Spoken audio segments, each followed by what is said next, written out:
Kita baca kenyataan ini dulu. Minggu lepas saya bangkitkan berkenaan isu censorship meningkat 40 kali ganda. Kerajaan memberikan respon.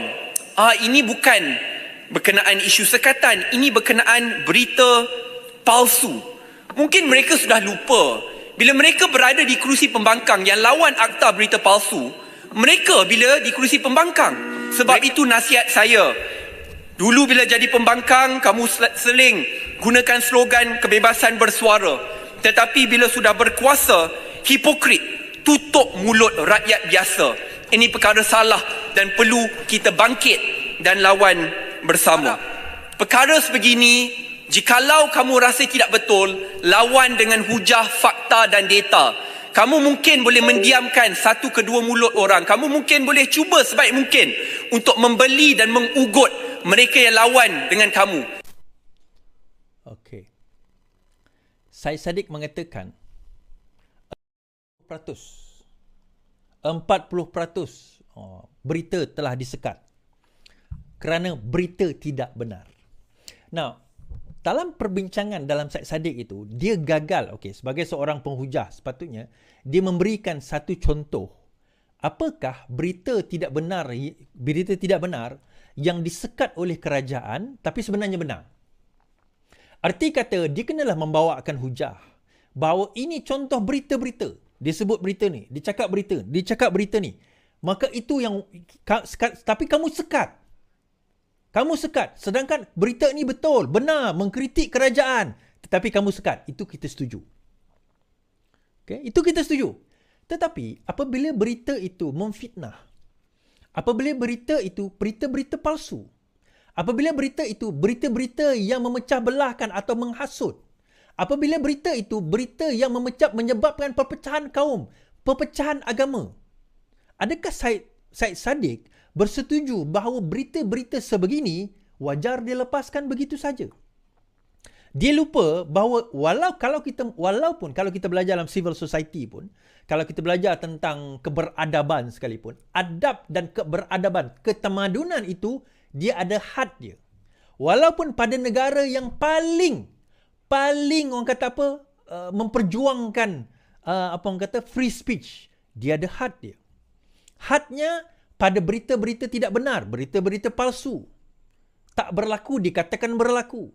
Apa perasaan Syed Saddiq kalau tiba-tiba ada orang memfitnah Syed Saddiq? Dia boleh saman kalau sekiranya kita tahu siapa orang itu. Kita boleh cari rumah dia, kita boleh hantar surat saman kepada dia. Tapi kebanyakan guna fake account. Kita tak boleh nak trace. So apa yang kita boleh lakukan? Dia sebarkan berita, kata perkara ini berlaku, perkara itu berlaku. Ini perkara tidak benar berlaku. Banyak contoh kalau kita nak kemukakan. So bila Syed Saddiq berhujah bahawa kerajaan ini hipokrit, so adakah Syed Saddiq juga memperjuangkan fitnah? Adakah Syed Saddiq memperjuangkan bahawa ucapan-ucapan yang berunsur perkauman, yang berunsur menindas, yang berunsur pecah belahan, yang menghina agama Islam dan juga agama orang lain sebagai sesuatu yang dibenarkan? Kita boleh berhujah sedemikian. Sebab Syed Saddiq gagal menunjukkan contoh apa yang menyebabkan kerajaan ini hipokrit. Now, zaman kita jadi pembangkang dahulu, kalau Syed Saddiq ingat, kita tak pernah fitnah. Ada pun jarang-jarang berlaku sebagaimana yang berlaku sekarang ini. Adalah satu dua tu kita terkhilaf, terlepas. Paling common tuan-tuan bau-bau ini, Chin Peng tu sepupu sepapat dengan Lim Guan Eng dengan Lim Kit Siang. Adakah Syed Saddiq membenarkan dengan perkara sedemikian? Dia kata, kita berlawan dengan hujah, kita bawa dia ke mahkamah. Kita lawan hujah. Tetapi bagaimana pula dengan fitnah-fitnah dan hamburan serta hinaan serta fitnah serta pemecah belahan, hina-menghina yang kita tak boleh nak saman dia. Sebab itu geng-geng ni pakai fake account. Sebab dia tahu kita tak boleh cari dia. The moment kita boleh cari dia, bolehlah kita nak bagi tangkap atau kita nak bagi saman dia kalau dia fitnah kita.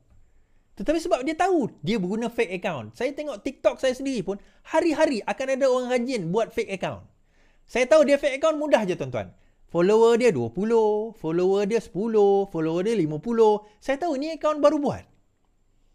Kemudian dia tukar-tukar akaun. Dia sebenarnya orang yang sama. Dia tukar-tukar akaun. Dia ada 20-30 akaun yang sama. Sebab kita boleh nampak daripada cara penulisan. Sebenarnya kita tahu orang yang sama.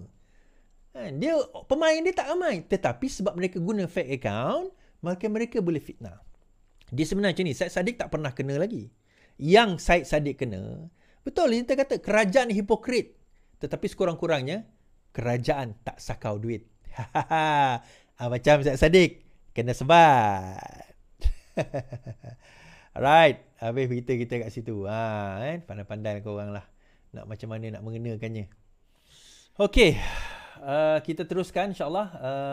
Berkenaan dengan semalam. Semalam saya cerita tentang kesukaran bagi Women's March, satu pertubuhan untuk mengadakan perhimpunan mereka. Katanya nak hantar notis berapa kali, 5 kali pun tak dapat, susah sebagainya. Sedangkan Akta Perhimpunan Aman mengatakan bahawa tak perlu permit lagi lah. Saya dah kata sebenarnya tak perlu lagi permit, tak perlu lagi permit.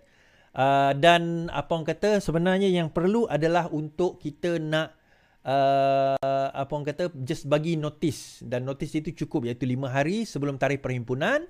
Dan sekiranya tempat perhimpunan itu berbeza, maksudnya masuk ke dalam kawasan-kawasan yang tidak dibenar, contoh sekolah atau masjid sewaktu dengannya, maka polis berhak untuk mengalihkan laluan perhimpunan tersebut. Tetapi polis tidak berhak untuk menghalang perhimpunan itu daripada diadakan selagi dia tidak mengancam keselamatan negara. Baik. So hari ini polis ada buat, Ketua Polis Negara membuat satu himpunan aman, mungkin ada polis silap, kata IGP. Ketua Polis Negara Razaruddin Hussein hari ini mengesahkan penganjur perhimpunan aman tidak perlu memohon permit dan hanya perlu mengemukakan notis 5 hari kepada polis.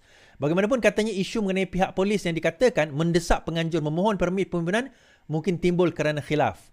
Mungkin berlaku kesilapan kerana segelintir ketua polis daerah mungkin sebut notis pemakluman ini sebagai permit. Mungkin ada kesilapan dekat situ. Sebenarnya, tiada isu permit. Sebaliknya, penganjur hanya perlu mengemukakan notis pemakluman sahaja, katanya. Razuddin mengulas berkesaan bekas bekas ahli Parlimen Petaling Jaya Maria Chin Abdullah supaya pegawai dan anggota polis perlu mengambil maklum bahawa permit perhimpunan tidak lagi diperlukan setelah Akta Perhimpunan 2012. Ini setelah polis dilaporkan menolak 4 kali untuk menerima notis penganjur perarakan sambutan Hari Wanita 2024 pada Sabtu depan.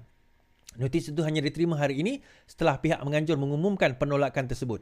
Razuddin menjelaskan dia tidak menolak kemungkinan notis pemakluman dikemukakan NGO itu berpunca daripada dokumen yang tidak mematuhi peraturan dalam Akta 736. Polis juga berhak menentukan syarat berkaitan notis pemakluman ini. Kadang-kadang syaratnya penganjuran tidak boleh dibuat di lokasi tertentu dan penganjur akan diminta mengubah ke tempat lain atau mungkin ia tidak dapat kebenaran dari empunya tapak terbabit. Ini semua akan diambil kira oleh polis. Tetapi nanti saya akan semak balik. Kenapa notis pemakluman ditolak sebanyak 4 kali katanya. Okey. Saya nak komen tentang benda ni tuan-tuan. Sejak daripada sejak kita zaman pembangkang dululah, saya dah kata bahawa sebenarnya bila kita berarak dan berhimpun di kawasan awam, kita tidak lagi memerlukan permit. Sebenarnya kita tidak lagi memerlukan permit. Okey. Ini kita kena faham dahulu bahawa kita tidak lagi memerlukan permit atau sebarang perkara yang mana di bawah akta polis seperti mana yang berlaku dalam kerajaan tempoh hari. Sebelum 2012 di mana kita memerlukan permit di bawah akta polis. Nah, apa beza dia? Beza dia sebegini. Di bawah akta polis, polis berhak menolak permohonan untuk mengadakan perhimpunan. Itu akta polis. Okey, di bawah akta polis, polis berhak untuk menolak sebarang perhimpunan kerana hak untuk menentukan boleh atau tidak boleh berhimpun dan berarak itu adalah hak polis. Ini sebelum Akta Perhimpunan Aman 2012.